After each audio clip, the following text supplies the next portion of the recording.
એક બહુ મોટા ઇન્ડસ્ટ્રીયાલિસ્ટના છોકરાએ લગ્ન કર્યા, બહુ મોટી પાર્ટીના. લગ્ન થયા ને છોકરાના બાપા કીધું કે જો બેટા અત્યારે આપણે બિઝનેસની ટોપ સિઝન ચાલે છે, તો 15 દિવસ મને બિઝનેસમાં થોડી હેલ્પ કર, પછી હનીમૂન માટે તને વર્લ્ડ ટૂરની ટિકિટ આલીશ, પણ અત્યારે 15 દિવસ તું રોકાઈ જા, અત્યારે હનીમૂન તારું ઘરમાં પતાવી દે. છોકરો તો ઘરમાં હનીમૂન કરવા માટે બહાર લઈને હૂતો. પછી તો કોઈ બેન છો તો આપણને કોઈ નોલેજ આલ્યું નથી, બાપાએ કોઈ બહેનપણીઓ નહીં મારે, કોઈ ભાઈબંધ નહીં, વાત નથી કોઈની જોડે થઈ, અને મને આ કોઈ સેક્સનું નોલેજ નથી, ચાલુ કરવું શું? વિચાર કર્યો બેન જો પપ્પાએ મારી પત્તર ચોધી છે, લાવ પપ્પાને જ પૂછીએ. તેણે અત્યારે તો મોબાઈલ ફોન કેટલા ઇઝીલી અવેલેબલ થઈ ગયા, ફેમિલી પ્લાનમાં બધા પાસે ફોન હોય. છોકરા તો બાજુમાં બૈરી હોતી, છોકરા મોબાઈલ જોડ્યા ને બાપાને, ડેડી અત્યારે ક્યાંથી બોલે છે? મારા રૂમમાંથી બોલું છું.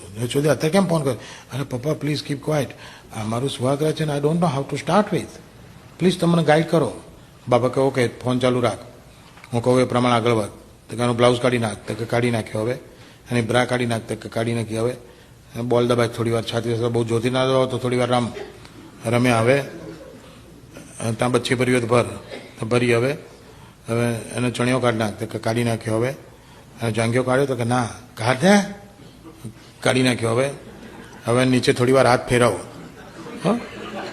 નીચે હાથ ફેરવો, પેલો કે ફેરવ્યો, તો કહો જો તું હાથ ફેરવે છે દરમિયાન પેલી ગરમ થઈ, એક્સાઇટ થઈ એવું લાગે છે તને? તો હા પપ્પા એ બહુ એક્સાઇટ થયું એવું લાગે છે.